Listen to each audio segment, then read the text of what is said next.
오늘 보시다시피 경제안보, 또 경제안보 외교에 대한 말씀을 좀 드리도록 할 텐데요.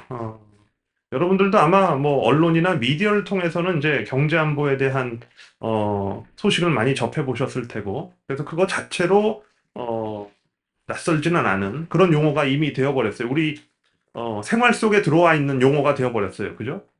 이게 국제정치 또는 국제정치 경제와 밀접한 관련이 있는 용어인데도 어느새 지난 1, 2년 동안 빠른 속도로 우리의 생활 속에 들어와 버렸다라고 하는 것이고, 다만 그게 우리 현실에서 경제안보를 생각하는 거와 조금 더 우리가 이론적인 근거를 가지고 경제안보를 생각하는 데는 조금 더 차이가 있을 수 있겠고요.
그죠? 다른 국가들의 이익의 희생에 기반해서 자국의 이익을 배타적으로 추구하더라라고 하는 것이고요.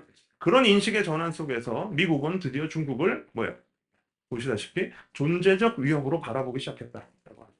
이거는 공존의 가능성을 더 이상 남겨두지 않는 것이죠. 존재적 위협. 그럼 미국이 중국을 그렇게 인식하는 만큼 중국 역시 미국이라고 하는 것을 기존의 슈퍼파워인 미국을 존재적 위협으로 인식하게 되겠죠. 이거는 서로 상대적인 것이기 때문에 그럴 수밖에 없다라고 하는 것이고요.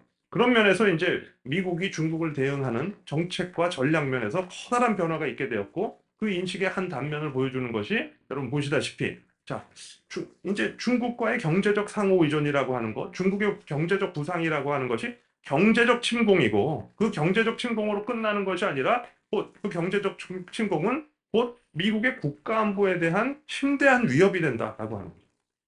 바로 경제와 안보가 연계되는 순간이다. 과거에는 경제와 안보가 연계된다라고 하는 생각이 없었던 것은 아니다라고 하는 거죠. 근데 영어 표현을 하자면 비교적 루스하게, 느슨하게, 이완되게, 그죠? 그리고 상당히 점진적으로 연계된다라고 생각해왔던 것이죠.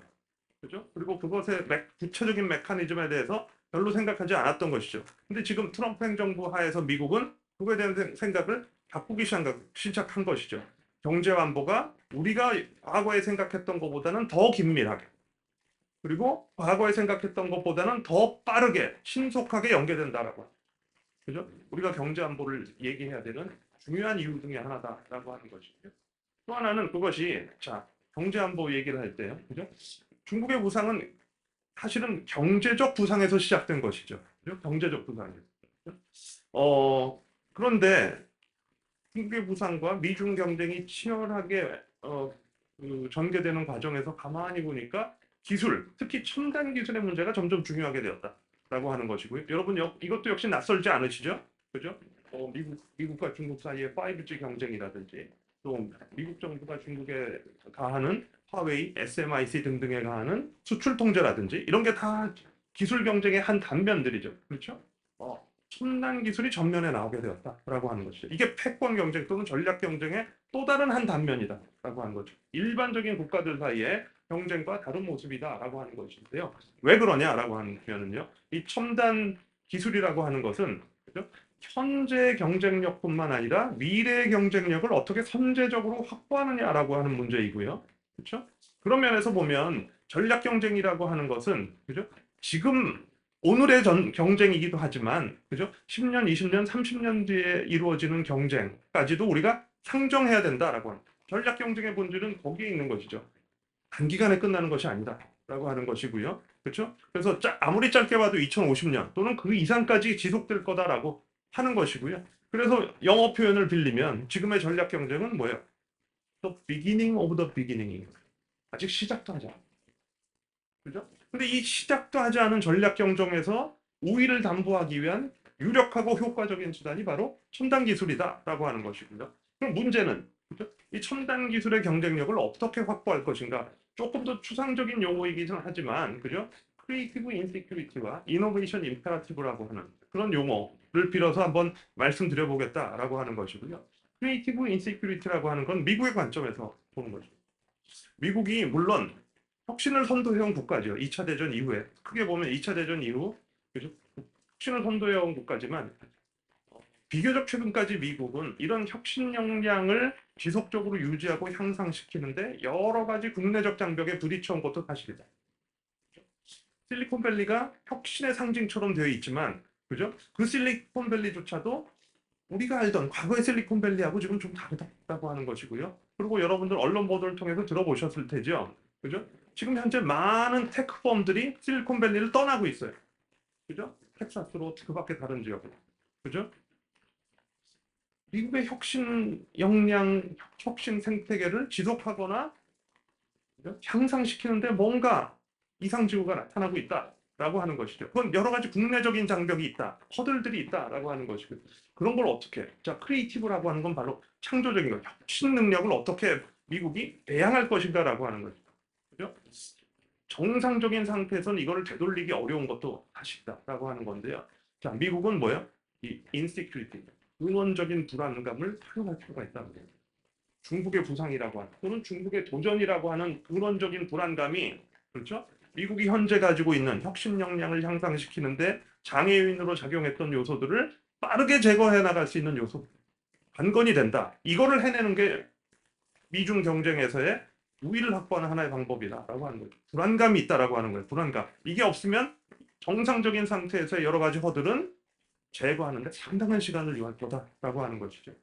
이게 달려있다라고 하는 거죠. 경쟁자의 존재, 특히 존재적 위협을 가하는 경쟁자의 존재를 어떻게 효과적으로 활용할 것인가가 관건이다라고 하는 거죠. 중국의 입장에서도 역시 혁신은 중요해요. 이노베이션이라고 하는 건 중요해요. 이게 첨단 기술에서의 경쟁력을 확보하지 않고 30년, 50년, 100년의 경쟁을 해나갈 수 없어요. 그렇죠? 여전히 중요하다. 그죠? 근데 그 중요한 게 어느 정도 중요하냐? 하지 않으면 안 되는 절체절명의 과제, 임페라티브라고 하는 거죠. 중국은 빠른 속도로 중국은 빠른 속도로 미국을 추격하고 추격하는 것을 넘어서 어떻게 해야 돼? 추월해야 되는 것이죠. 임페라티브예요. 이건 선택의 문제가 아니다라고 합니다. 그죠? 미국과 기술의 관점에서 본 중국의 경쟁이라고 하는 것은 이 두 개의 경쟁이라고 볼 수 있는 거예요. 어떻게 이 허들을 넘어서느냐라고 하는 것이고요. 그런 면에서 첨단 기술의 중요성이라고 하는 거 굉장히 강조하지 않을 수 없다라고 하는 것이고요. 또 하나는요. 왜 기술이 또 중요하냐? 제가 이런 여러분들 같은 이렇게 강연을 하는 이런 자리뿐만 아니라 또 학술적인 세미나나 또는 정책 서클에서의 어떤 회의를 할 때도 제가 이런 말씀드리면은 이런 질문을 하시는 분들이 간혹 있어요. 기술은 언제나 항상 중요했던 것 아니냐? 기술은 다만 다른 종류의 기술일 뿐이지, 그죠? 100년 전에도 중요했고 2000년 전에도 중요했던 것 아니냐라고 하는 질문들을 하시는 분이 있는데요. 네, 한편으론 맞으면서도 다른 한편으론 틀리다라고 하는 것이고요. 기술은 언제나 항상 중요했다고 말할 수 있지만, 그죠? 어떻게 얼마나 중요한지는 차이가 있다라고 하는 것이. 어떻게 얼마나 중요한지. 지금은 왜 그래? 전쟁 자체가 전통적인 전쟁하고 달라졌다라고 하는 것이죠. 우리가 전쟁이라고 한다면 앞에 보시다시피 육해공을 중심으로 한 전쟁이었잖아요. 그죠? 지금도 여전히 중요하죠. 그죠? 우리의 머릿속에 전쟁을 상정하면, 군대를 상정하면 육해공이죠. 그죠? 근데 여러분 또 다른 한편으로는 아시다시피 지금의 전쟁은 전통적인 전쟁의 모습뿐만 아니라 전장을 제4의 전장, 워 도메인이라고 하죠. 영어로는. 그죠? 제5의 전장으로 빠르게 확대해 나가고 있어요. 사이버 분야, 우주 분야, 그렇죠? 모두 첨단 기술과 관련돼요. 자, 우리는 한 국가가 전장을 확대할 수 있는 능력을 갖느냐 아니냐는 첨단 기술을 얼마나, 그거를 뒷받침하는 첨단 기술을 가지고 있느냐 아니냐하고 밀접한 관련이 있다라고 하는 거죠. 전쟁에서의 우위를 확보하는 문제, 국가 안보의 문제, 그렇죠? 첨단 기술에서의 경쟁력과 국가 안보가 지금 직결되는 세상. 여러분 사이버, 그죠? 사이버 공격의 위험성, 그것이 국가 안보에 미치는 영향, 충격 이런 거, 그리고 개개인에게 미치는 영향. 여러분들은 혹시 해킹 당해 보신 적 있나요? 그죠? 여러분들에게 이런저런 불편 많이 끼쳤죠? 저도 개인적으로 몇 차례 있었어요. 그죠? 그래서 해킹 당했다고 알려주고 저한테 네, 해킹 당하셨습니다. 이렇게 알려주기도 하고 그러는데요. 그죠? 사이버 능력을 얼마나 갖고 있느냐. 자, 전통적인 공격과 방어와 달라요. 사이버전에서는. 그렇죠? 전통적인 공격과 방어가 다르다. 그리고 우주. 자, 지금 우주가 새로운 전장으로 떠오르는 거 너무도 잘 알고 계시죠? 자, 전장의 확대. 전쟁의 성격을 바꿔놓고 있다라고 하는 것이고. 바로 그것 때문에 자, 지금까지 말씀드렸던 이런 요소 때문에 기술이 빠르게 안보화되고 있다는 거. 기술은 기술인데, 그죠? 기술은 기술일 뿐인데 라고 하는 생각이 더 이상 작용하지 않을 수 있는 세상이 된 것이다 라고 하는 것이고요. 안보화되면 왜 안보화를 촉진하느냐? 우리가 전통적으로 기술이라고 하더라도, 그죠? 군사 기술과 군용 부분의 기술과 소위 말하는 상용 기술에는 엄격한 장벽이 있는 것으로 생각해 왔어요. 그죠? 이 둘 사이의 관계를 어떻게 설정할 것인가가 굉장히 또 중요한 이슈 가운데 하나예요. 전통적인 방식은, 미국의 방식은 뭐였냐면 스핀오프라고 해서요. 그죠? 군사 부분의 기술을, 그렇죠? 상용 기술로 바꿔내는 능력을 얼마나 갖고 있느냐라고 하는 거에 문제였어요. 상당한 노력과 시간의 투입과 자원을 필요로 하는 일이에요. 근데 그걸 상징적으로 잘했던 것이 미국의 DARPA라고 하는 DARPA, 그죠? 국방부 산하의 연구소예요. 그죠? 지금 미국이 세계 기술을 장악하고 있다라고 하는 거, 인터넷, 거기서 말입니다. 원래 인터넷은 군대에서 쓰이는 통신수단이었잖아요. 통신 인프라였잖아요. 그렇죠? 그런 것처럼 전형적인 스핀오프의 사례다라고 하는 것이고요. 미국은 그걸 통해서 군사 부분의 기술과 상용 부분의 기술 사이의 간격을 많이 좁혀놨을 수 있었던 것이죠. 그 반대 경우가 스핀온이라고 하는 것이죠. 그죠? 상용 기술을 어떻게 빠르게 군사화할까라고 하는 거죠. 이런 가능성을 한때 보여줬던 국가가 일본이었던 것이죠. 그죠? 일본은 전통적으로 상용 기술을, 특히 원천 기술을 산업화하는 데 굉장히 뛰어난 능력을 보였던 국가다라고 하는 것이고요. 그것 가운데 일부를 또 군사적인 응용이 가능한 수준까지 발전시켜 왔던 것이죠. 그죠? 그래서 스핀오프와 스핀온 두 가지 큰 패러다임이 있었는데, 그죠? 지금 21세기의 이 시점은 둘 사이의 구분이 무의미할 정도의 시대가 되어버렸다. 스핀오프와 스핀온이 동시에 일어나는. 그리고 그 순환의 사이클이 훨씬 더 빨라져요. 그 과정에서 기술의 안보화가 일어나는 것이다. 그래서 기술의 안보화가 불가피한 측면이 있어요. 그죠? 근데 우리의 현실에서의 문제는 무엇이냐면, 기술의 안보화가 불가피하고 때로는 필요하기도 한데, 그렇죠? 필요하기도 한데, 이 기술의 안보화라고 하는 것은 여러분들이 보시다시피 항상 적정 수준으로 안보화되기가 어려운 성격을 가지고 있어요. 과잉 안보화되거나 과소 안보화되더라라고 하는 것이죠, 여러분. 무슨 말씀인지 아시겠죠? 과잉 대응하거나, 그죠? 과잉 안보화의 위험성 분명합니다, 그죠? 근데 과소 안보화의 위험성도 그에 못지않거나 더 그 폐해가 클 수 있다. 과소 안보하면 어떤 결과가 있을 수 있죠, 여러분?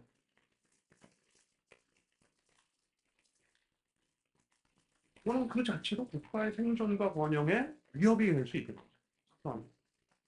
그죠?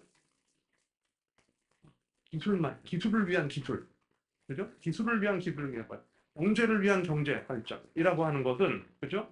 그렇고 그것을 안보를 소홀히 했을 때 그 국가의 번영과 생존이라고 하는 것이 장기적으로 담보될 수 있느냐? 어려울 수 있는 것이죠. 그죠?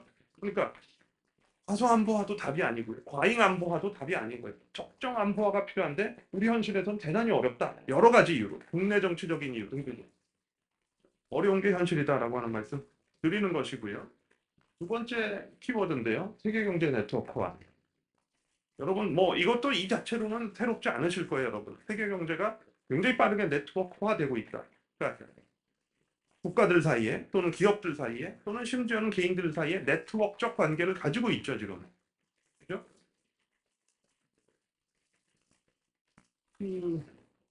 여러분들이 이게 또 라떼 얘기를 하게 될 것 같은데요. 그죠? 저 때와 라떼가 아니고 저 때와 그죠? 저 때와 여러분 대부분의 여기 계시는 그죠? 대부분의 여러분은 세계화에 참여하는 정도가 다르죠. 그죠? 제가 20대 때 세계화에 참여하는 정도와 지금의 여러분이 세계화에 참여하는 정도는 너무도 다르고 여러분들도 그런 면에서 세계 경제 네트워크화에 기여하고 있고 중요한 행위자가 되고 있는 것이죠. 그죠? 저 때는 주로 세계화로부터 기본적으로 단절되어 있었다라고 합니다. 제가 세계화 관련해서 무엇을 했을까라고 하는 거에 대해서 생각해 보면 이건 말씀. 그죠? 네, 그런 것이고요. 네, 그래서 세계화라고 하는 것이 국가 간의 경제의 통합이라고 하는 것뿐만 아니라 그 통합의 성격에 관련돼서 네트워크화를 통해서 적 관계를 갖게 했다라고 하는 것이고요. 또 하나 기술이라고 하는 것이 이 세계화를 구체적으로 구현하는 수단 가운데 하나가 기술 베이스인 거죠, 여러분. 여러분들이 지금 세계화에 참여하시고 있는 주요 방식들이 무엇인가요, 여러분? 국경을 넘어서 누군가와 끊임없이 소통하고 계시잖아요. 그 수단이 뭔가요?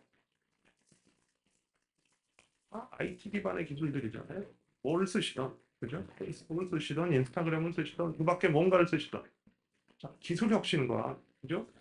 세계화, 불가분의 관계 있고, 그에 따른 네트워크적 관계 형성, 그것의 결과물로서의 연결성을 넘어선 초연결성이라고 하는 거죠. 여러 분야에서 그죠? 여러 분야, 무역과 투자, 금융 이런 것들뿐만 아니라 그 밖에 지금의 GBC라고 불리는 공급망이라고 불리는 그죠? 여러 분야가 모두 네트워크적 관계를 갖고 있다라고 하는 것이고요. 자, 이게 왜 중요하냐에 대해서는 잠시 뒤에 다시 돌아와서 설명드리도록 할 테고요. 그죠? 이런 현상들이 나타나고 있다라고 하는 거는 지금 말씀드리는 바대로고요. 이러다 보니까 어떤 현상들이 또 하나 나타나냐면, 그죠? 바로 다음에 오시는 것처럼 경제와 안보가 지금 긴밀하게 연계된다라고 하는 말씀 제가 이미 드렸어요. 그죠? 그리고 첨단 기술이 중요하다는 말씀도 이미 드렸어요. 그죠? 이들이 드디어 연결되기 시작해요. 뭐냐면 우리가 경제를 안보와 연결시키는데 또는 안보를 경제와 연결시키는데 그죠? 우리가 흔히 국제정치에서 이런 말을 해요. 넥서스를 필요로 한다라고 하는 것이죠. 그죠? 우리가 뭔가를 연결하려면 연결고리를 필요로 하잖아요, 여러분. 그냥 연결되는 것이 아니죠. 그죠? 강제적으로 연결하는 것이 아니죠. 만약에 우리가 경제와 안보를 이런 넥서스를 활용하지 않고 연계하려고 한다면 그것은 우리가 목격해왔던 그죠? 일부 강대국들의 경제적 강압인 것이죠. 아무 상관없는 이슈들을 그죠? 자신의 국가 이익과 또는 자신들의 외교 전략과 다르다고 해서 경제적인 수단 또는 군사적인 수단을 쓰는 것이죠. 경제적 강압이죠. 그죠? 넥서스가 없는 것은 경제적 강압이다. 넥서스를 전제로 한다. 경제와 안보를 연계하는 것은. 그리고 그런 넥서스에 기반해서 경제와 안보를 연계한다는 것은 무슨 의미일까요, 또? 경제와 안보 사이에 시너지스틱 이펙트, 융합적인 효과를 나타나게 하는 것이죠. 그죠? 상승 효과를 기대하는 것이죠. 경제와 안보가 서로를 저해하는 것이 아니라 어떻게 하면 상승작용, 그죠? 융합적인 작용을 일으키게 할까라고 하는 걸 우리가 고민하고 있는 것이잖아요, 여러분. 그죠? 그러려면 그 시너지스틱 이펙트 또는 상승작용을 기대하려면 바로 넥서스의 존재를 필요로 하고 이 넥서스는 바로 뭐야? 첨단 기술이 될 수 있다. 물론 첨단 기술이 유일한 넥서스는 아닙니다, 여러분. 그죠? 다른 넥서스도 있는데 첨단 기술의 상대적 중요성이라고 하는 것이 지금 부각되고 있다라고 하는 말씀 드리는 것이고요. 그러다 보니까 드디어 아까 제목에서 나왔던 자, 이런 미중 전략 경쟁, 그죠? 세계 경제 네트워크화, 또 첨단 기술의 중요성, 특히 넥서스로서의 중요성, 이런 것들이 다 동시다발적으로 일어나는 이런 시대에 우리가 살게 되었고요. 그죠? 이런 시대 속에서 우리가 지금의 시대를 어떻게 규정할 수 있냐라고 하는 걸 보면 그 중에 하나가 바로 하이퍼 언서튼티다라고 하는 거죠. 초불확실. 불확실성이 전략 경쟁 하나만으로도 힘들어요, 지금. 그죠? 그것만으로도 불확실성이 커졌어요. 불과 20년, 30년, 40년 전에 살던 사람들은 고민하지 않아도 되는, 그죠? 그때 당시에 정책 결정자들은 고민할 필요가 없었던 문제예요. 전략 경쟁이라고 하는 건. 그죠? 근데 지금은 초미의 관심사예요. 굉장히 불확실성이 높아졌어요. 그 밖에 다른 이슈들도 계속해서 불확실성을 높이고 있어요. 그래서 우리가 그걸 하이퍼 언서튼티라고 얘기하는 거죠. 그죠? 거기에 이런 하이퍼 언서티를 더해주는 우발적이지만 결정적인 계기가 있었죠. 그게 바로 코로나19. 지금 우리가 이러고 있잖아요, 지금. 그죠? 코로나19가 초불확실성, 또 경제안보와 어떤 관계에 있을까요, 여러분? 우리의 인식을 커다랗게 바꿔놨죠. 그죠? 제가 아까 말씀드렸던 세계화, 아주 짧게 봐도 1990년 이후에 기술 기반의 세계화가 진전돼 왔어요. 한 30여 년 동안. 물론 중간에 업앤다운이 있었죠. 그죠? 예를 들어서 2008년에 글로벌 금융위기라든지 하는, 그리고 97년에 아시아 금융위기라든지 하는, 그래서 세계화에 대한 우려와 반발 같은 것들이 있었죠. 업앤다운은 있었으나 기본적으로 기술 기반의 세계화가 1990년대 이후에 지속적으로 이루어져 왔어요. 그리고 그 기술 기반의 세계화라고 하는 것은 뭐예요? 효율성을 구현하는 수단으로 생각해 왔던 것이죠. 굉장히 효율적이었어요. 물론 글로벌한 차원에서. 그죠?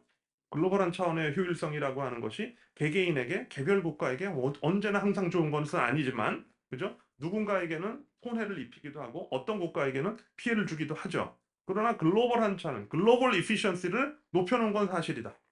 라고 하는 것이고요. 그런데 코로나19를 계기로, 아, 효율성만큼 중요한 무언가가 또 있구나를 우리가 알게 된 것이죠. 바로 서로가 가지고 있는 취약성을 보완해야 되겠구나. 그래서 리질리언스를 높여야 되겠구나. 또는 강건성을 가져야 되겠구나. 라고 하는 생각. 굉장히 큰 인식의 전환. 물론 효율성을 버리자는 얘기는 아니에요. 근데 과거와 같이 효율성에만 의존할 수 없게 되었다라고 하는 것이고, 그런 것이지 2021년 바이든 대통령의 언명에서 나타나고 있는 것이죠. 그죠? 한번 읽어볼까요? 국가 비상사태 시 국민 보호와 필수품 공급을 위해 미국과 이익 및 가치를 공유하지 않는 나라에 의존하면 안 된다라고 하는 거죠. 두 가지 얘기하고 있죠. 그죠? 기본적으로 필수품, 그죠? 중요한 제품과 서비스에 대한 해외 의존에 대해서 굉장히 경계하고 있어요. 만약에 해외에 의존해야 된다면 누구에게? 이익과 가치를 공유하는 국가들에게. 그죠? 전제 조건이거든. 과거의 글로벌 이피션시를 추구하던 세계화에서는 생각하기 어려웠던 거죠. 글로벌 이피션시를 추구할 때는 어때? 이런 결정을 내리지 못하겠죠, 여러분. 그죠? 항상 뭐예요? 가장 적재적소에 내가 원하는 상품과 서비스를 가장 잘 제공할 수 있는 적재적소를 찾아 나가는 것이었잖아요. 근데 지금은 이런 거 가치, 또 국가 이익 이런 걸 공유하지 않으면 그런 국가들에게 의존하는 건 대단히 위험하다라고 하는 거죠. 여기에는 일반 대중의 인식의 변화도 한몫을 끼쳤다라고 하는 거죠. 여러분들은 지난 2년여 코로나19를 거치면서 여러분들의 생각의 변화가 뭐가 있으셨나요?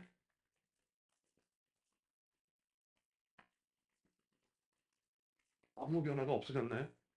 그냥 오로지 코로나가 언제 끝나나.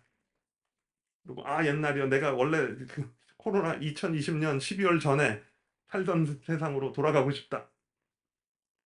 뭐 코로나가 언젠간 종식될 수도 있을 테고요. 그렇다고 우리가 과거로 그대로 돌아갈까요? 돌아갈 수 있을까요? 뭐 이건 오픈 퀘스천이니까 각자의 생각은 다 다르겠지만 일반 대중의 인식 변화라고 하는 건 이런 거죠. 그러니까 미국을 기준으로 보면 그죠? 어, 미국은 2021년 1월에 이제 그 코로나가 그 본격화됐죠. 그죠? 그러면서 미국에서 굉장히 빠른 속도로 확산했잖아요. 그죠? 그리고 지금 이런 마스크가 필요하다라고 하는 결론을 얻는데 상당한 시간을 소요했어요. 처음에는 이거는 그 호흡기로 전파되는 것이 아니다. 뭐 비말로 전파되는 뭐 하여튼 여러 가지 논란을 거쳐서 자 마스크가 필요하다라고 하는 결론에 도달하게 됐고요. 그 결론에 도달하고 나니까 정작 미국인들이 필요로 하는 마스크를 제때 공급받지 못하는 상황. 그죠? 그 마스크는 3M 등등과 같은 미국 기업이 생산하는 마스크인데 정작 그 마스크의 제조는 어디서 이루어졌던 것이? 중국. 근데 공교롭게도 그죠? 코로나가 막 가장 먼저 심각하게 발생한 지역이 국가가 중국이었잖아요. 중국도 역시 자국민 보호를 우선했던 것이죠. 그러면서 일시적이지만 마스크 수출 통제를 했어요. 그죠? 뭐 국가적으로는 당연하겠죠. 중국 안에 중국인들의 위생 건강이 훨씬 또 생명이 더 중요하니까. 자, 마스크 수출을 통제하면서 미국인들은 자신이 원하는 시기에 원하는 곳에서 마스크를 구할 수 없게 된 것이고요. 마스크가 비단 상징적인 의미가 있는 것일 뿐만 아니라 기타 필수재들이라고 하는 거에 공급에도 굉장한 차질이 빚어졌죠. 그래서 미국인들이 생필품들을 뭐예요? 제때 자기가 늘 구매할 수 있었던 곳에서 사지 못하게 된 것이죠. 그러니까 어떤 일이 벌어졌어요? 야, 여러분들 이런 상황에선 개인이나 국가나 똑같죠? 뭐예요? 나를 먼저 돌보죠. 그죠? 그러니까 사재기가 일어났던 것이고 사재기가 일어나면 바로 그 결과는 뻔하죠? 마트의 물건이 동나는 것이죠. 저는 개인적으로 그죠? 마트의 물건이 동난 이런 사재기 현상을 경험해 본 적이 있어요. 여러분 경험해 보셨나요? 어디서 경험해 보셨어요? 마트가 갔더니 마트에 텅 빈 마트를 보신 적이 있나요? 없으신가요? 음, 저는 그걸 언제 봤냐면요. 그죠? 2011년 한 3월 13일 정도에 왔어요. 보셨겠는데요. 그죠? 네. 일본의 동일본 대지진이에요. 정말 마트에 물건이 없다. 그죠? 이런 위기 상황에서는 자구책을 먼저, 그죠? 개인도 국가도 그런 것이고요. 그에 그에 필적하는 그런 수준의, 그죠? 위기 상황이잖아요. 그죠? 미국에서는 마트에 동나는, 물건이 동나는 그런 상황이 있었고요. 이때 개인들이, 일반 대중들이 인식하게 된 거죠. 아, 효율성뿐만 아니라 내가 원하는 것을, 그죠? 내가 필요로 하는 것을 필요한 시간에 필요한 곳에서 공급받는 게 중요하구나, 라고 하는 것.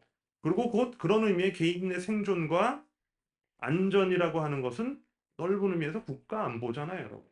아, 이게 국가 안보의 문제구나라고 하는 것을 개인들이 인식하게 된 거죠. 과거에 이런 문제, 우리가 보건안보라고 부르기도 하고 하는 이런 문제들은 전문가의 영역인 것처럼 인식되어져 왔어요. 그리고 정책 결정자들의 영역인 것으로 생각되어져 왔어요.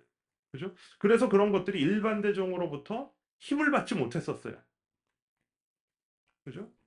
근데 일반 대중의 인식이 바뀌면서, 아, 안보화할 수 있는 그런 정책적인 환경이 마련된 것이고요. 그죠? 안보할 수 있는 정책적인 환경이 마련된 것이고, 미국도 다른 여러 나라의 정치와 마찬가지로 여러 가지 문제를 겪고 있지만, 예를 들어서 정치적 양극화 등등의 문제, 그죠? 이런 문제에 대해서 또 이런 문제를 놓고 경쟁하는 중국 문제에 대해서 초당적 지원 또는 합의의 기반이 마련된 것이에요. 코로나19를 계기로. 무슨 말씀인지 아시겠죠, 여러분? 그죠? 이제 본격적인 미중 전략 경쟁을 할 수 있는 국내적 기반이 갖추어진 것이에요. 코로나19를 계기로. 그런 것이고요. 그래서 그 결과는 지금까지 말씀드렸던 것처럼 자국우선주의, 보호화, 보호주의, 반세계화, 지금은 반세계화라고 탈세계화라고 더 많이 부르죠. 디글로벌리제이션. 이런 것들이. 근데 더 중요한 것은 이런 움직임들이 발생하고 있는데, 그죠? 지금의 국제 질서 속에서는 이런 문제를 효과적으로 대응할 만한 리더십이 보이지 않는다는 것이죠. 이게 지금 21세기 2022년의 국제정치 현실과 과거의 국제정치 현실이 다르다는 것이에요. 과거의 국제정치 현실에도, 국제정치에도, 세계 질서에도 언제나 도전은 있었어요, 여러분. 그죠? 언제나 도전과 위기는 있었어요. 그런데 그 도전과 위기에 효과적으로 대응할 수 있는 리더십, 그걸 통한 국제협력이 있었던 것이죠. 그렇죠? 근데 지금의 21세기의 바로 이 시점의 국제관계에서는, 세계 질서에서는, 그죠? 국가 간의 협력을 이끌어낼 만한, 그죠? 리더십이 보이지 않는다라고 하는 것이죠. 보이지 않는. 그게 바로 국제정치 또는 세계 질서 차원에서의 어떤 초불확실성을 더 증폭시키는 요인으로 작용하고 있다라고 하는 것이고, 그런 차원에서의 어떤 경제 안보화라고 하는 거, 이런 현상들이 계속해서 가속화되고 있다라고 하는 말씀 드릴 수 있죠. 그렇죠? 그런 말씀 드릴 수 있을 테고요. 자, 경제안보 연계. 자, 아까 제가 네트워크화에 대한 말씀을 드렸었는데요. 여기에 대해서 조금만 더 말씀드리고, 음, 다음 주제로 좀 넘어가도록 하겠는데요. 선생님, 제가 8시까지 시간이 있나요? 네, 8시까지요. 네. 그렇죠? 자, 네트워크적 관계가 형성되었다라고 하는 거 이미 말씀드렸고요. 그죠? 그런데 네트워크라고 하는 것은, 그죠? 어, 대칭적인 구조를 갖기 어렵다라고 하는 것이고요. 네트워크라고 하는 게 항상 형성이 되면, 그죠? 네트워크 안에서의 위치에 차별성이 나타날 수밖에 없다. 그죠? 누군가는 더 중심적인 위치에 처하게 되고, 갖게 되고, 누군가는 네트워크에서의 주변부에 위치하게 됩니다. 그리고 그 중심적인 위치를 갖게 된 그런 행위자는 네트워크 안에서는 우리가 그걸 노드라고 부르죠. 그죠? 노드는 더 많은 다른 노드와 연결되고, 그죠? 네트워크 안에서의 주변부에 머물러 있는 노드는 아주 일부의 노드와 연결되거나 심지어 연결조차 되지 않는 노드가 될 수도 있다라고 하는 것이죠. 그죠? 네트워크가 비대칭적이에요. 그런 경우 많이 있죠, 여러분? 그죠? 여러분, 많이 있어요. 그럼 결국 뭐냐면 이 말씀을 드리는 이유는 네트워크는 비대칭적이고 그러다 보니까 그 비대칭적 네트워크 안에서의 위치가 중요해지고 내가 어디에 가느냐. 가장 좋은 건 어딜까요? 네트워크의 허브가 되는 것이죠. 그러면 그 네트워크 안에 거의 대부분의 행위자들과 연결될 수 있는 위치에 있는 것이고 그리고 그런 네트워크 안에서의 포지션이라고 하는 것은 곧 네트워크 파워의 원천이 된다. 위치가 힘인 거죠. 포지셔널 파워라고 부르기도 해요. 위치가 이게, 이게 과거의 전통적인 국제정치와 성격을 달리하는 측면이 있는 거예요. 과거의 전통적인 국제정치에서 힘이라고 하는 것은 곧 하드 파워. 조금 더 나가면 소프트 파워였어요. 그죠? 세계 정치가, 세계 경제가 네트워크적으로 형성된다?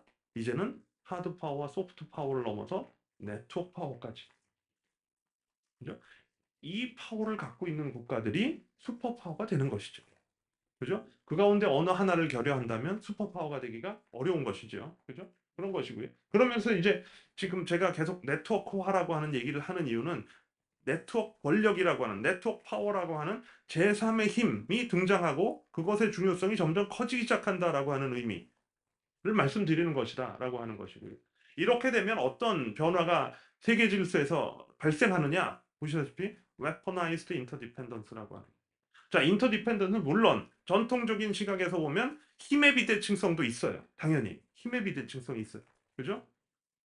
힘의 비대칭성. 그러니까 그 비대칭성이라고 하는 것은 내가 상대에게 의존하는 것보다 상대가 나에게 의존하는 정도가 더 클 때, 그죠? 비대칭성이 발생하는 거죠. 그리고 나는 상대에게 취약하고 민감하게 되는 것이죠, 여러분. 그죠? 그게 전통적인 시각이에요. 여전히 지금도 작동해요, 그게. 그죠? 그런 비대칭성에 기반한 국제관계라고 하는 것이 여전히 작동한다. 다만 지금 얘기하는 weaponized interdependence라고 하는 것은 국가 간의 네트워크적 관계를 가지게 되었고요. 그죠? 그러면서 이 네트워크를 활용해서 상대국을 압박하는 수단을 갖게 된다라고 하는 것이죠. 그죠? 대체로 그죠? 두 가지를 얘기해요. 하나는 패놉티콘 이펙트가 발생한다. 그죠? 자, 네트워크 안에서 그죠?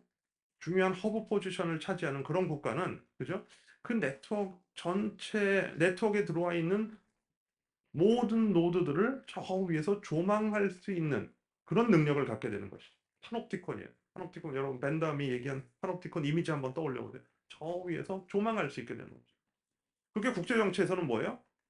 실제로 물리적으로 조망하는 것이 아니라 그렇죠?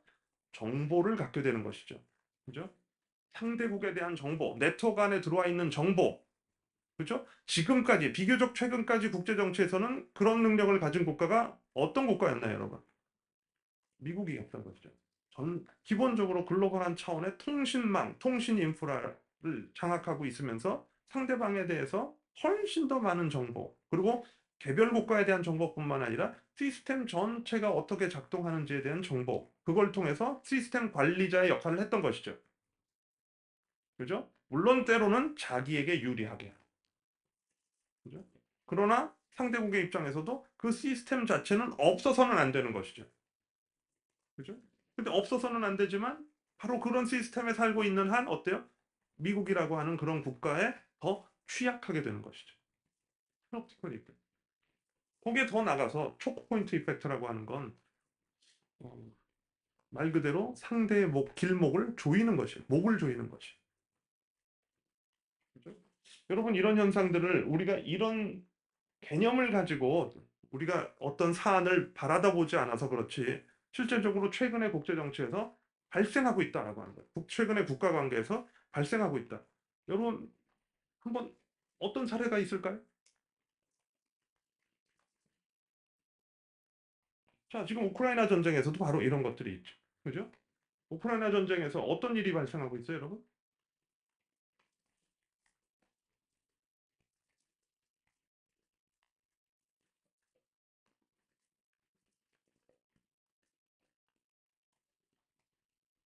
네. 네, 네, 네. 그런 거죠. 그러니까 현상적으로는. 근데 이게, 자, 조금 제가 달리 설명하자면, 그죠? 우크라이나 전에서 러시아에 대한 서방을 비롯한 세계 여러 나라들의 제재가 지금 가해지고 있잖아요. 그 전통적인 제재의 모습도 있어요. 전통적인 제재의 모습도 있으나 초크포인트 이펙트라고 하는 건 뭐예요? 그죠? 길목에서 러시아 경제에 들어가는 그죠? 여러 가지 자원과 자금과 그 밖의 수단들을 차단하는 것이죠. 그죠? 특히 지금 러시아에 대한 제재의 핵심 가운데 하나는 전통적인 제재도 있다고 말씀드렸어요. 그것도 계속되고 있는데 최근에 이런 새로운 유형의 제재는 뭐예요? 러시아의 푸틴과 가까운 올리가크스들을 집중적으로 타격하는 그런 제재들이 들어가고 있잖아요, 여러분. 그죠? 핀포인트 할 수 있어요. 그죠? 핀포인트. 네트워크를 활용할 때가. 그죠? 비유를 하자면 예전에 전통적인 제재는 뭐냐면, 그죠? 우리가 전쟁을 한번 이미지를 떠올려 보시면, 그죠? 대량 폭격, 융단 폭격 같은 거예요. 뭐 예를 들어서 한국전이나 베트남 전쟁에서 그런 융단 폭격이 있었죠? 그죠? 융단 폭격을 하면 어때요? 물론 파괴 효과, 상대국에 대해 또 때로는 치명적인 타격을 가할 수 있는 그런 효과가 기대되기도 하죠. 문제는 뭐예요? 내가 상당한 물리적인 비용을 치러야 돼. 융단 폭격을 하는 거죠. 그렇죠? 근데 이런 게 뭐 일부 약소국이 아니라 중국과 같은 나라와 전략 경쟁을 하는데 중국을 융단 폭격할 때 나에게 소요되는 물리적인 비용, 그걸 미국이 국내 정치적으로 감당할 수 있을까? 이걸 지속 가능하게 할 수 있을까? 전략 경쟁은 전혀 다른 차원의 얘기잖아요. 지속 가능하지 않을 수 있어요. 그죠? 그런 현상이 지금 미국에서 일어나고 있죠. 잠시 뒤에 말씀드리도록 할 텐데요. 그죠? 그러니까 융단 폭격이 효과적이지 않을 수 있어요. 그죠? 결국은 뭐예요? 정밀 타격해야 되는 거죠. 그죠? 국가 간의 관계에서 이런 경제 제재의 정밀 타격이라고 하는 것은 네트워크의 존재를 상정한다라고 하는 것이죠. 네트워크가 없을 때 융단 폭격하는 것이에요, 여러분. 자, 지금 여기 스위프트라고 하는 그죠? 국제 은행 간의 결제 시스템이잖아요. 그죠? 이게 있으니까, 이 네트워크가 있으니까, 그죠? 이 네트워크가 있으니까 정밀 타격할 수 있는 것이고요. 최근에 공급망에서도, 그죠? 미국이 중국을 상대로 반도체 공급망 내에서 특정 길목을 막으니까 중국에 대한 제재가 가능한 것이죠. 그리고 2018년에 일본도 한국에 대해서, 뭐야, 이른바 화이트리스트에서 한국을 제외하는 그런 결정을 내렸잖아요. 그때 무엇을 가지고 제재를 했던지 여러분 기억하시나요? 반도체 생산과 제조에 필요한, 그죠? 일부 소재들이었잖아요. 수출 금액으로 보면 얼마 안 해요. 그러니까 뭐예요? 일본의 입장에서는 치루어야 될 물리적 비용이 얼마 안 돼요. 그런데 그 소재와, 그죠? 물질이 없으면 어떻게 돼요? 여러분? 한국의 전체 반도체 생산이 심지어는 중단될 수도 있는 일이에요. 아니, 반도체는 한국의 제1 수출 품목이잖아요. 그 비대칭성이 여러분 상상이 되시죠? 이게 정밀 타격이고 네트워크 제재입니다. 21세기 국가 간의 관계에서는 그죠? 이런 네트워크화에 기반해서 네트워크 제재라고 하는 거. 그죠? 이게 곧 네트워크 포지션에서 나오는 네트워크 파워다라고 하는 것이에요, 여러분. 이게 현실화되고 있다. 물론 반대 경우들도 있어요. 네트워크를 활용해서 상대국들로부터 협력을 이끌어내는 것도 때로는 가능하다. 근데 역시 여기서도 여전히 중요한 건 그것도 넓은 범위에서의 파워예요, 여러분. 협력을 이끌어내는 것도. 근데 그것도 뭐예요? 그 파워는 역시 포지션에서 나온다라고 하는 것이. 국제정치, 21세기 국제정치의 질적인 변화가 나타나고 있다. 경제와 안보가 연결되는 현상들이 나타나고 있다라고 하는 것인데요. 이거 조금 이론적으로 좀 말씀드리면은요. 그죠? 전통적으로도 경제와 안보를 연계하는 시도들은 끊임없이 있어 왔다. 그죠? 아까 기술은 언제나 중요했던 것 아닌가요? 라고 하는 것처럼 경제와 안보도 역시 언제나 연결되어 있던 거 아닌가요? 라고 얘기할 수 있죠. 그죠? 그래서 실제로 학계에서도 그런 주장들을 하는 분들이 많이 있어요. 많이 있어요. 그죠? 그래서 뭐 서양의 역사를 보더라도 그죠? 그리스 시대부터 이런 경제 안보 현상이 있었다. 그죠? 율리시스가 그렇게 하는 그런 것도 다 경제안보다 이렇게 얘기하는 경우도 있고요. 자, 동양으로 넘어오면 어떤가요? 동양은 굉장히 오래전 전통 가운데 하나가 뭐예요? 부국강병이잖아요. 그죠? 경제. 뭐 여러분은 뭐 삼국지 같은 소설을 읽어보시고 뭐 그러면요, 그죠? 진시황의 일대기를 읽어 부국강병이죠. 경제. 또 언제나 있었던 것처럼 느껴지는 거죠. 그죠? 근데 왜 새삼스럽게 다시 이렇게. 근데 현대적인 의미에서 경제안보가 다시 부각된 이유가 그 이유를 한번 살펴보면은요, 그죠? 우리가 지오 이코노믹스, 지경학이라고 하는 형태로 경제안보가 현대 국제정치에서 한번 조명을 받은 적이 있어요. 그게 뭐냐면 탈냉전으로 이행하는 그런 시점이었어요.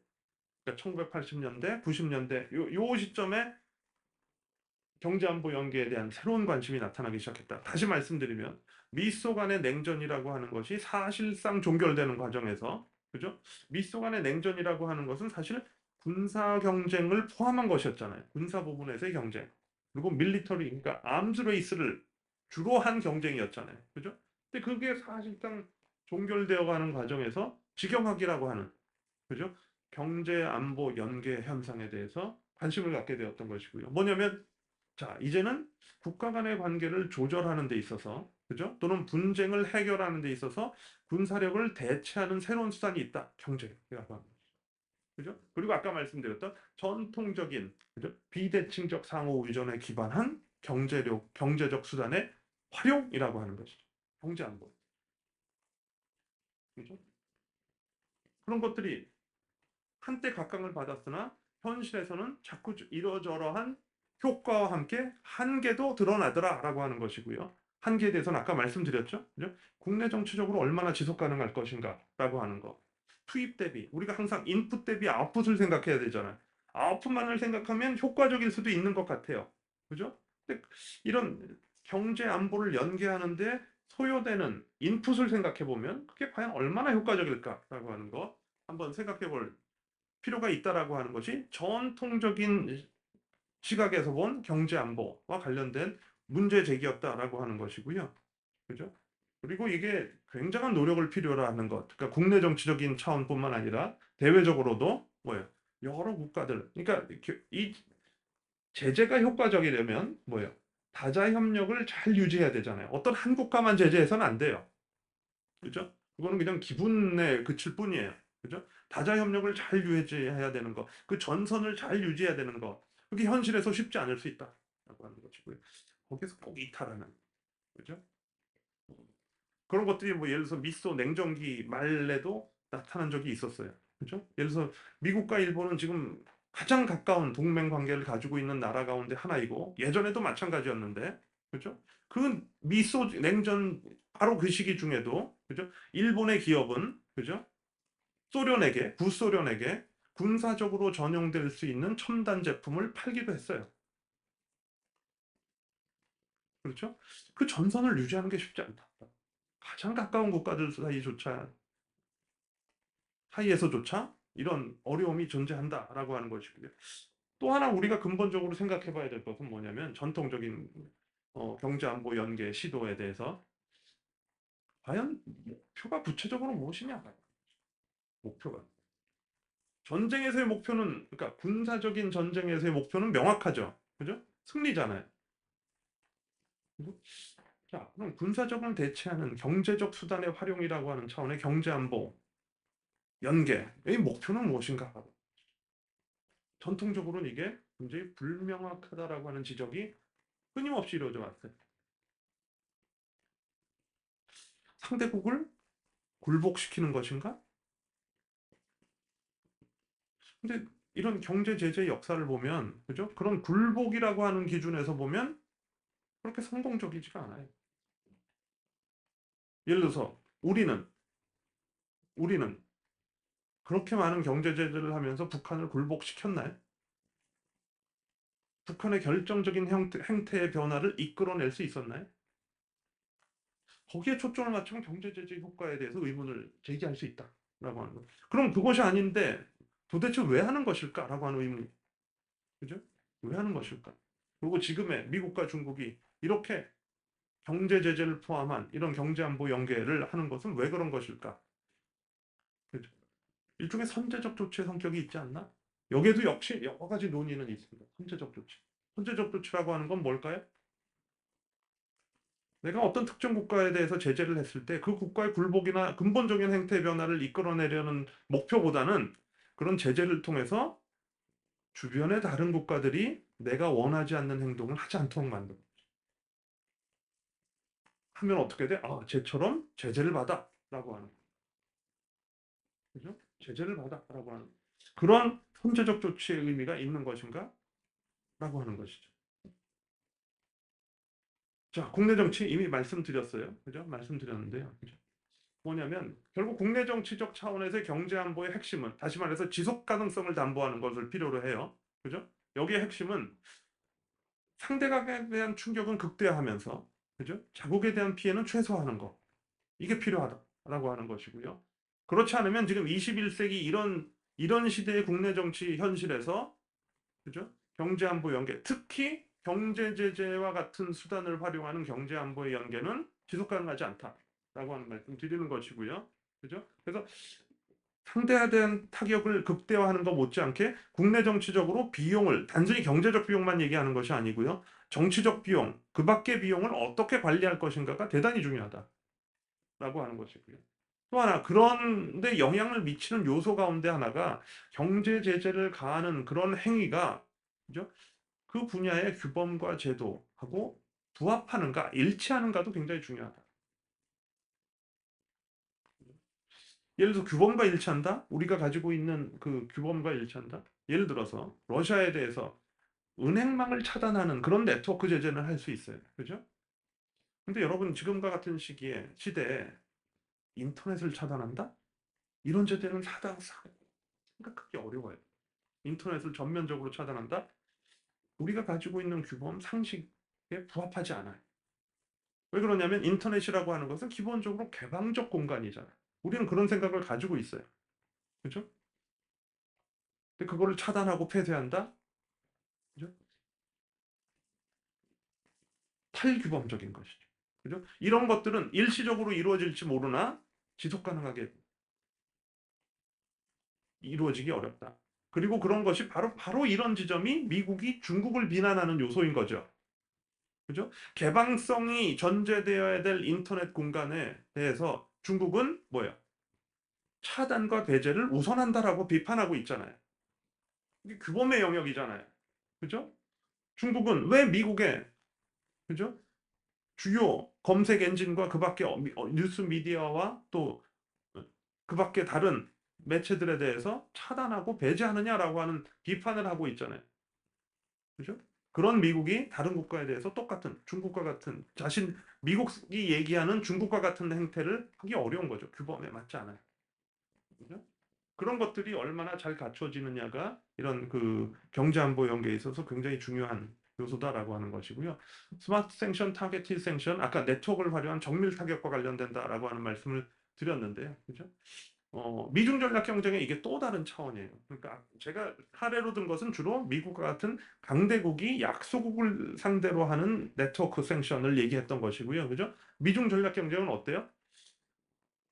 미국이 중국에 대해서 이런 타겟티드 생션을 할 수 있다면 중국도 미국에 대해서 그런 생션을 할 수 있는 역량을 갖추고 있다라고 생각할 수 있어요. 그렇겠죠, 여러분? 그죠? 물론 미국과 중국이 서로 대등한 수준에서 이런 생션을 할 수 있느냐는 또 다른 문제이긴 하나, 자, 전략 경쟁을 하는 두 국가, 그죠? 이게 전통적인 차원에서는 미국과 중국이 서로 맞대응할 수 있다는 걸 보여준 게 있어요. 뭐예요? 2018년 미중 무역 전쟁이죠. 그죠? 트럼프 행정부가 중국산 수출품에 대해서 고율의 관세를 부과하자 중국도 맞대응했죠. tit-for-tat으로 나갔죠. 그죠? 미국에서 엄청난 반향이 있었어요. 이게 과연 그죠? 누구를 위한 것이냐? 이게 효과적이냐라고 하는 거. 전통적인 방식의 제재잖아요. 그죠? 보복 관세를 부과한다는 거. 이게 효과적이냐? 그리고 미국에 도움이 되느냐? 누가 희생하는 거 아니냐? 누가 희생하고 있을까요? 이런 무역 전쟁이 발생하면 미국의 소비자들이죠. 그죠? 지금처럼 인플레이션의 시대가 된 데에는 그 영향도 있는 것이죠. 보호주의의 영향도 있는 것이죠. 소비자가 피해보고 있는 것이잖아요. 그렇죠? 그런 것처럼 어, 그렇기 때문에 그죠? 그렇기 때문에 자 미중 전략 경쟁이라고 하는 그죠? 그 전략 경쟁을 하는 두 국가를 생각하면 자 서로가 서로에게 이런 타겟티드 생션 또는 스마트 생션을 할 수 있는 그런 능력을 가지고 있다고 우리가 전제해야 된다라고 하는 것이죠. 그죠? 그런 것이고요. 국내적 차원의 자 민주주의와 권위주의 문제 대단히 어려운 문제 그죠? 대단히 어려운 문제. 민주주의 하에서 이런 경제안보 연계를 얼마나 지속 가능하게 할 수 있느냐? 그럼 권위주의가 상대적으로 유리하단 말이냐라고. 그죠? 우리의 역시 규범, 우리의 상식에 부합하지 않아요. 그죠? 권위주의가 훨씬 더 이런 전략 경쟁을 하는데 제도적으로 우월하단 말이냐라고 하는 거죠. 그죠? 우리의 상식에 부합하지 않을 수 있다라고 하는 것이고요. 다만 민주주의는 그죠? 어, 지속 가능한 조건을 찾는데 어려움을 가질 수는 있어요. 그렇죠? 다만 민주주의가 갖는 장점이라고 한다면 그 조건에 대한 합의가 이루어진다면 훨씬 더 우월한 제도일 수 있다라고 하는 것이죠. 우월한 제도일 수 있다고 하는 것이고요. 자, 몇 가지 사례를 가지고 말씀드리도록 할 텐데요. 남은 시간 동안. 그죠?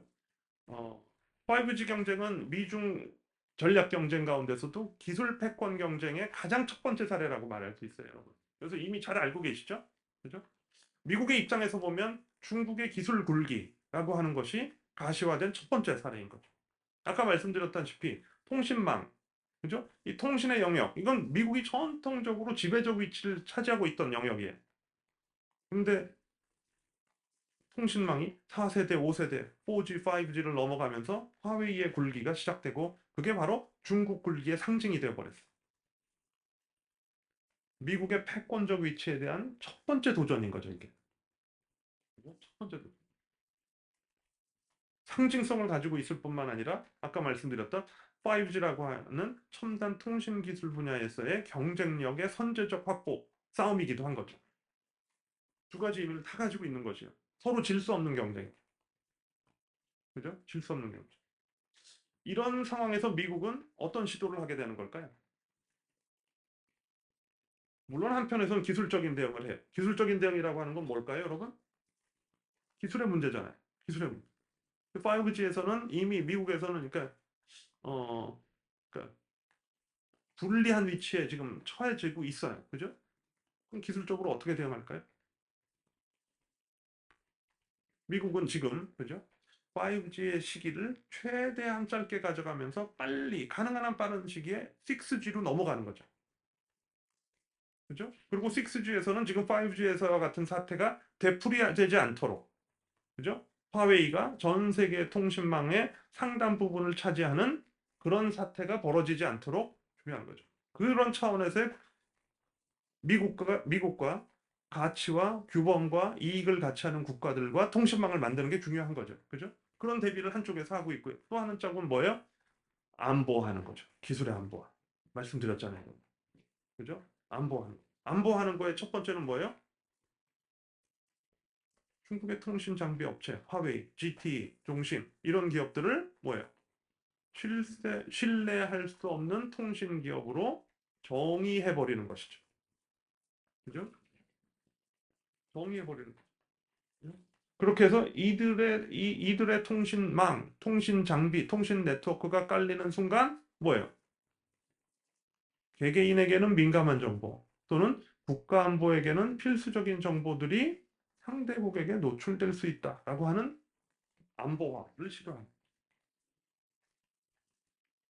그게 미국의 전략이었다. 기술적인 대응도 물론 하나, 다른 한편으로 5G의 안보화를 시도했다라고 하는 것이고요. 그래서 다른 한편으론 그죠? 중국을 그렇게 규정하면서 다른 한편으로는 국제 협력을 추구하기 시작했다. 물론 이런 현상들은 트럼프 행정부보다는 바이든 행정부에서 더 확대 강화됐다라고 하는 것이고요. 여러 가지 차원에서 국제 협력을 하나만 하는 것이 아니고요. 여러 가지 차원에서 동시다발적으로 추구했다. 파이브 아이스 여러분 들어보셨죠?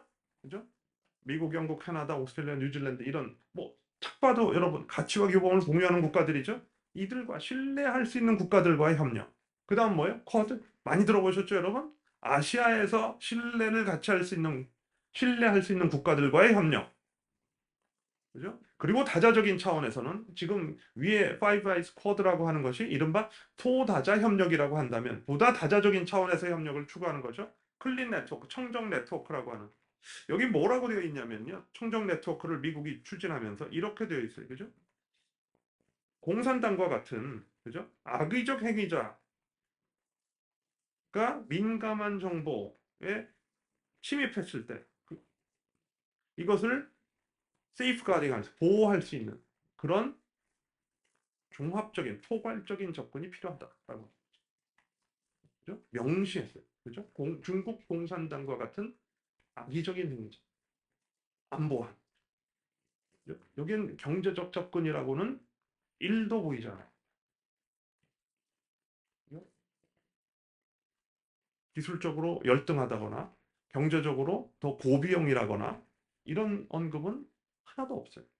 철저하게 안보한.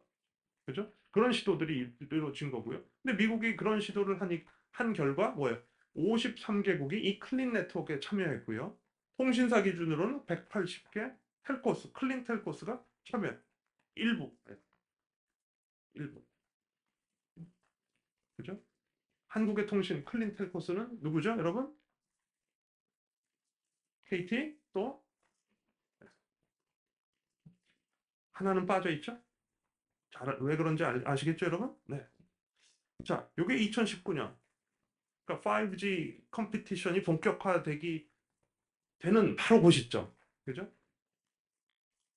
빨간색이 가까울수록 뭐예요? 화웨이 장비를 이미 사용하고 있거나 설치할 예정이니까.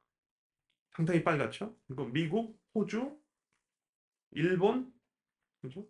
대만, 이런 아주 일부 국가들이 화웨이 장비를 공식적으로 사용하지 않기로 결정한 거죠. 그죠? 그러니까 미국이 안보화했죠. 그죠? 안보하니까 어떻게 바뀌어요? 파란색이, 그죠? 화웨이 장비를 사용하는 국가들. 중국을 포함한 러시아와 중앙아시아, 아프리카 일부 국가, 남아메리카 국가들. 물론 이 이후의 시점엔 또 일부 변경이 있습니다. 그렇죠? 자, 2019년 8월과 2021년 3월 사이엔 무엇이 있었어요? 미국이 5G 이슈를 안보한 게 있었고, 그거에 기반한 국제협력을 추구한 게 있었죠. 세계 정치의 지도는 바뀌어요. 경제, 안보, 연계. 그죠? 순수하게 경제적으로 접근하는 것도 아니고요. 그죠? 우리는, 그죠? 우리는, 그죠? 경제안보 또는 경제적인 통치술을 사용했을 때 어떤 변화가 있는지에 대해서 반신반의해요. 그죠? 미국과 중국의 첫 번째 기술 경쟁의 대결은 이런 변화를 겪게 됐어요. 여러분 잘 안 보이실 텐데요. 잡아서. 한국은 어디 있는, 어떤 포지션으로 미국의 입장에서 보고 있는지. 어느 나라나, 그죠? 그의 상황에 맞는 결정을 내릴 수 있어요. 당연히. 그렇죠?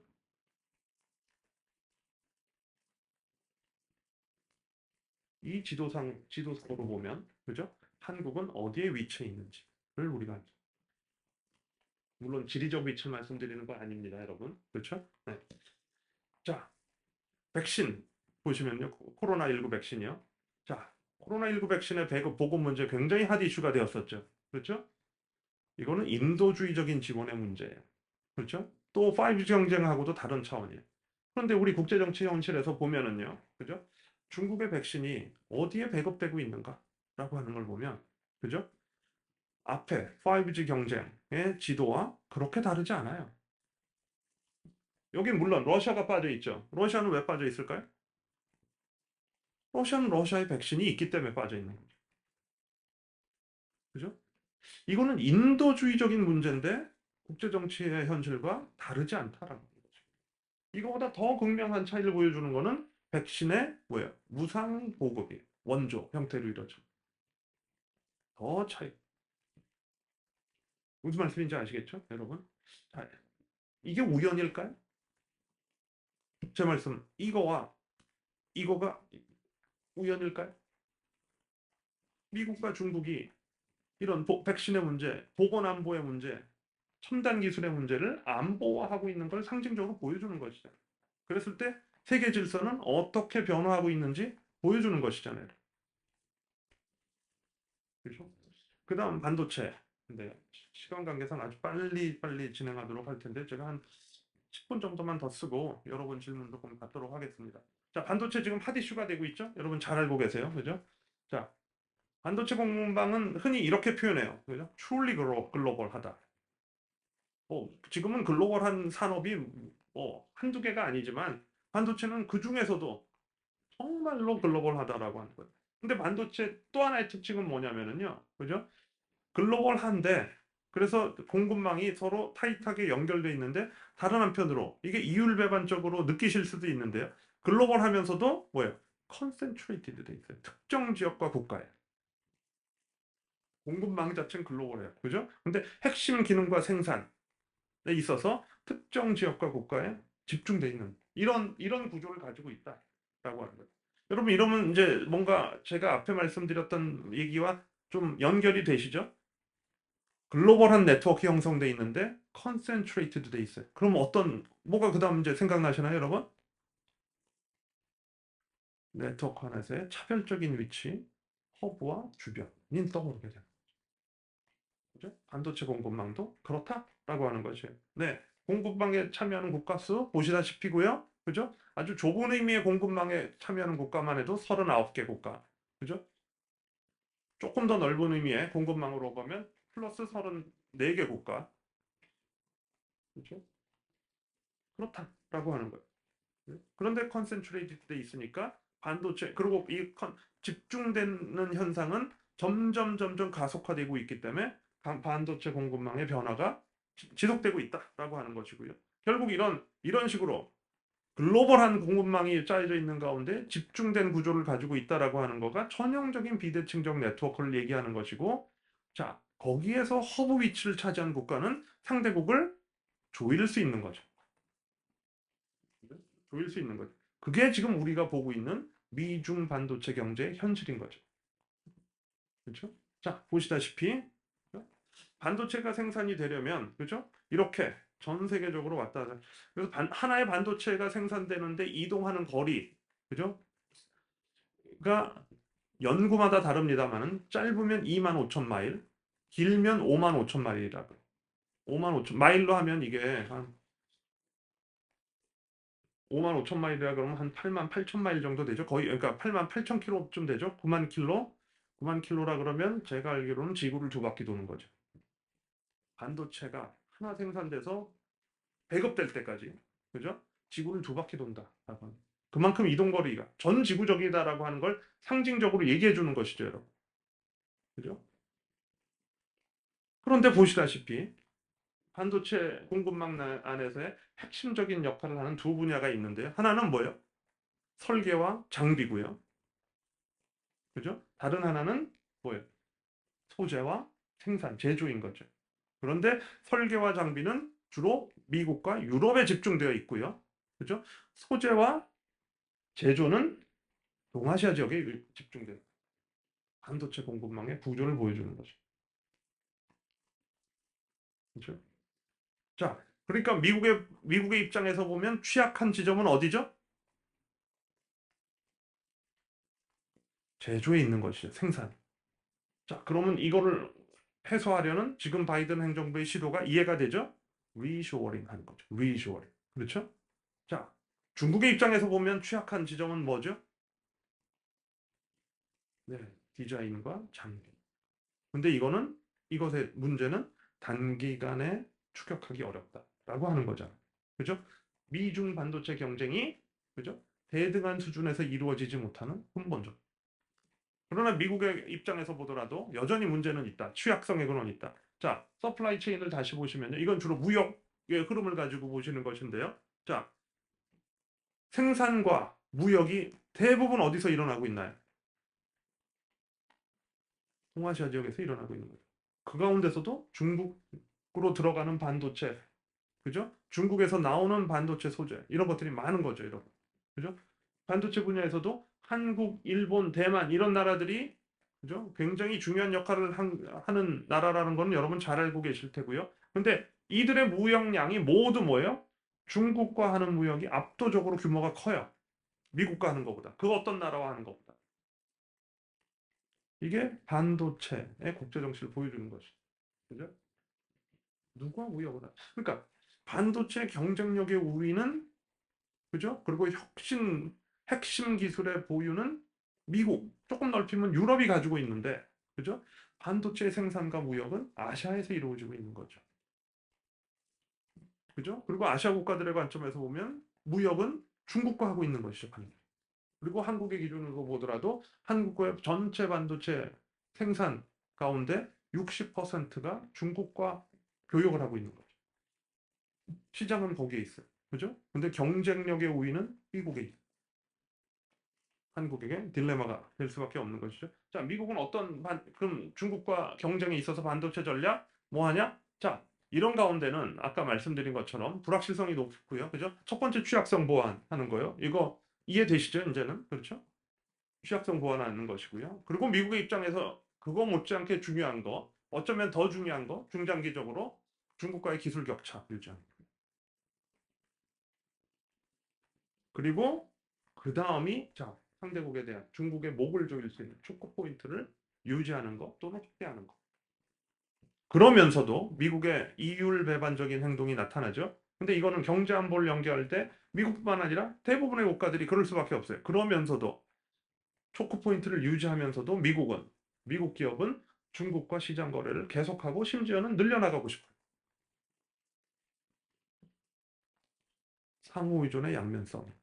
그죠? 상호 의존을 통해서 상대방을 조이고 싶기도 하지만 또 더 계속해서 상호 의존하고 싶어 하기도 해요. 그죠?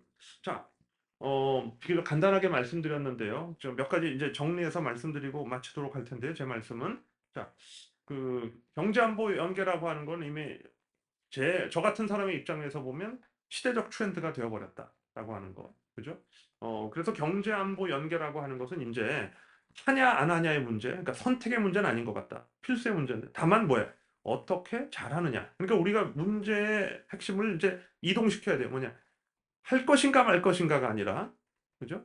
어떻게 잘이라고 하는 걸로 바꿔야 된다라고 하는 말씀 드릴 수 있을 테고요. 다만 그 과정에서 불가피하게 우리가 고민하지 않을 수 없는 몇 가지 문제들이 있다라고 하는 것이고요. 그 가운데 대표적인 거 하나가 뭐냐면 자, 경제안보 연계라고 하는 것을 우리가 현실에서 중요하다라고 하는 것 누구도 부인할 수 없는데 중요하다고 해서 오남용하지는 않아야 되는 이슈가 있다. 근데 오남용하는 경향들이 있다. 아까 마치 기술의 안보화가 적정 수준의 기술의 안보화는 필요하기도 하지만 과잉 안보화되거나 과소 안보화되는 것처럼 경제 안보 연계도 마찬가지입니다. 지금은 어느 부처나 경제 안보 연계를 얘기하고 있어요. 그죠?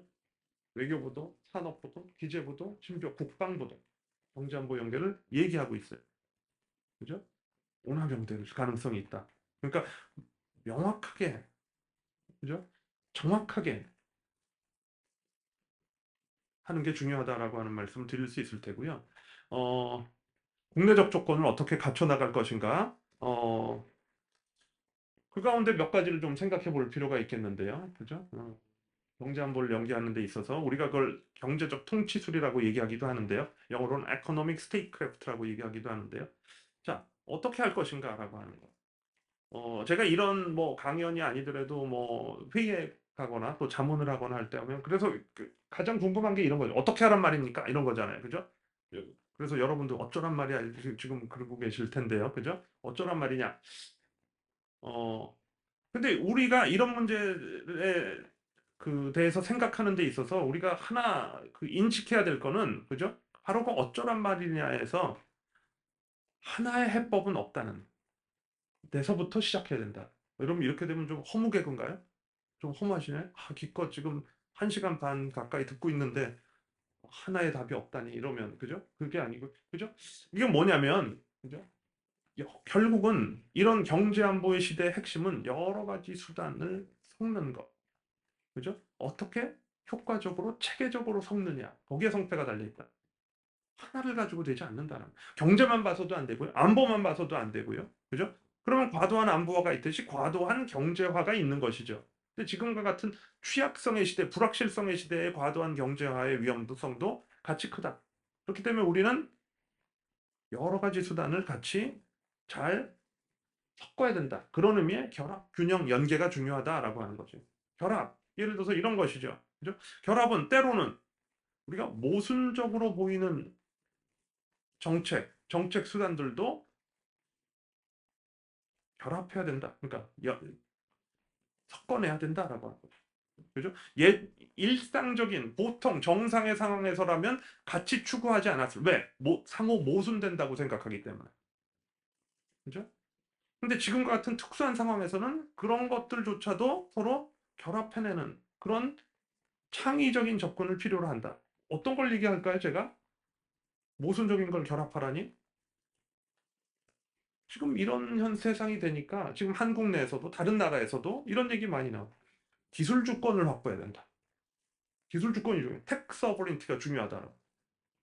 여기 일단 그 자체에 대해서는 동의하실 수 있죠, 여러분? 기술 주권 중요하지. 이런 지금 첨단 기술이 중요하다고 내내 그랬는데, 그죠? 그런데 그러면서도 기술 주권 여러분 기술 주권 확보하는 게 중요하지만 여러분 한국뿐만 아니라 세계 모든 어떤 나라도 오로지 그죠? 독자적이고 자율적이고 셀프 서피션트한 그런 기술 주권을 확보할 수 있는 나라는 없어요. 반도체가 보여줬잖아요, 여러분. 그죠? 기술 주권 확보하는 노력은 당연히 필요하지만 그렇다고 해서 그게 셀프 서피션시를 달성할 수 있게 해주느냐? 그렇지 않아요. 그러니까 어떻게 해야 돼요? 기술 주권을 확보하는 노력을 하면서도 포용적인 협력을 해야 되는 것이죠. 그렇죠? 우리는 예전에 포용성이면 포용성이고 개방성이면 개방성이고 주권이면 주권이지 독자적인 시스템을 갖추는 거면 갖추는 거지 서로 다른 거라고 생각해서 같이 추구하지 않았잖아요. 지금의 시대는 그걸 같이 추진해야 하고요. 같이 추진하는 거를 얼마나 잘 해내는 것인가가 그 국가의 역량인 거예요. 그거를 잘 해내야 되는 지금 시험, 우리가 받아든 시험지는 그거예요. 그 시험지를 받아들고서 나는 두 개를 결합하기 싫어 라고 답을 쓰기는 어렵다는 거예요. 어렵지만 어떻게 결합할 것인가를 고민해야 되는 거예요. 어떻게 잘이에요 지금. whether or not이 아니라는 거예요 여러분. 그죠? 단 하나의 예일 뿐이에요. 단지 하나의 예. 연계. 뭘 얘기하는 걸까요? 우리가 내내 지금 경제안보의 연계 얘기해 왔어요. 자, 여기서 중요한 건 제가 아까 말씀드렸던 건 뭐예요? 넥서스를 잘 활용해야 된다라고 하는 거. 넥서스를 자꾸 발굴해야 해요. 그게 2000년대, 10년대는 그런 넥서스가 뭐였냐면 FTA였어요. 또는 메가 FTA였어요. 그죠? FTA라고 하는 무역 자유화 또는 새로운 규칙을 수립하는 지극히 경제적인 이슈에 안보적인 고려를 투사시켰던 것이죠. 그죠? 기술만이 넥서스라는 것은 아니에요. 여러 가지 수단이 있을 수 있어요. 그러나 이런 다양한 넥서스의 리스트를 가지면 가질수록 이 경제와 안보를 효과적으로 연계해낼 수 있는 그런 자산이 된다라고 하는 얘기를 하는 것이에요. 그냥 연계가 되는 것은 아니라는 것이에요, 여러분.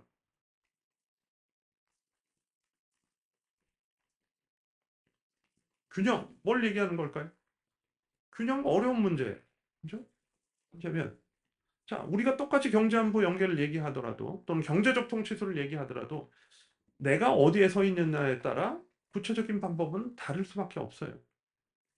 내가 어디에 서 있느냐? 예를 들어서 기업이냐 국가냐에 따라 다를 수밖에 없어요. 그렇죠? 자, 기업이냐 국가에 따라 다르다? 어떻게? 지금도 미국의 반도체 기업들은 그죠? 대중시장 접근성을 확대하기 위해서 노력하고 있어요. 그죠? 그러니까 한쪽으로는 중국을 견제해야 될 필요성이 있는 것이고요. 다른 한쪽으로는 여전히 시장 접근을 확대해야 되는. 우리가 이런 걸 해내야 된다는 것이에요. 그건 미국만의 숙제가 아니라는 것이에요. 균형이 필요하다는 것이에요. 또 기업과 국가는 어떤 면에서 달라요? 기업은 당면한 이익을 추구할 수밖에 없어요. 그죠? 근데 국가는 당면한 이익도 중요하지만 장기적인 이익도 중요해요. 우리가 그래서 국가 이익이라고 할 때 단기적인 이익과 중장기적인 이익 사이의 균형을 취해야 하는 것이에요. 단기적인 이익에 매몰해서 그죠? 중장기적인 이익 그것의 기반을 훼손하는 일이 없어야 된다는 것이잖아요. 균형적 접근 필요하다는 것이잖아요, 여러분. 그죠? 추상적이긴 하지만 우리가 국가 전략에서 이런 시대 경제안보 연계 시대의 국가 전략은 그래야 된다라고 하는 거죠. 그런 말씀이고요. 보편성과 특수성 더 이상 뭐 설명이 필요 없을 정도죠, 여러분. 그죠? 우리가 항상 어떤 선택을 할 때, 그죠? 어, 장단점이 있어요. 그죠? 기대되는 이득과 또 우리가 치러야 될 비용들이 있어요. 그것 사이에 딜레마가 항상 있어요. 그죠? 근데 그런 딜레마를 다소나마 완화시켜 줄 수 있는 요소 가운데 하나가 보편성과 특수성에 기반한 선택과 결정인 것이에요. 그죠? 그리고 다른 한편으로는 자, 우리가 경제안보 연계를 잘 할 수 있는 국내적인 차원의 제도적 혁신이 필요하다. 이런 것이 없이 경제안보가 중요하다고 얘기해서 다 되는 것은 아니다라고 하는 거예요. 제도적으로 혁신, 세계 여러 나라들이 이걸 하고 있어요. 일본이 대표적이에요. 그죠? 호주도 그렇게 하고 있고, 일본도 그렇게 하고 있고, 유럽의 몇몇 나라들도 그렇게 하고 있어요. 제도적 혁신을 통해서. 전반적으로 제도적 혁신의 초점은 뭐예요? 주안점은 경제안보 연계는 말 그대로 특정 이슈에만 국한된 그런 문제가 아니잖아요, 여러분. 그죠? 그러니까 어떻게 해야 되는 거예요? 이슈와 이슈 사이의 연계를 얘기하는 것이잖아요, 여러분. 그러니까 전반적인 조정, 코디네이션을 잘할 수 있는 그런 제도를 우리가 만들어내야 되는 거지. 지금처럼 부처별로 개별 이슈들만 다루는, 그죠? 이런 거버넌스로 이 문제를 잘 해내기 어렵다는 거예요. 그러면서도 대외적인 차원에서는 유사 입장국과의 협력, 우리가 소위 말하는 like-minded country, 우리와 유사한 걱정을 하는 국가들이 있다는 것이에요, 여러분. 나 혼자가 아니에요. 그죠? 유사한 걱정을 하는 국가들과 협력을 통해서 이 문제에 대한 해결책을 모색해 보자라고 하는 게 제가 드리고 싶은 마지막 말씀이고 일단 여기에서 마치도록 할 테고요.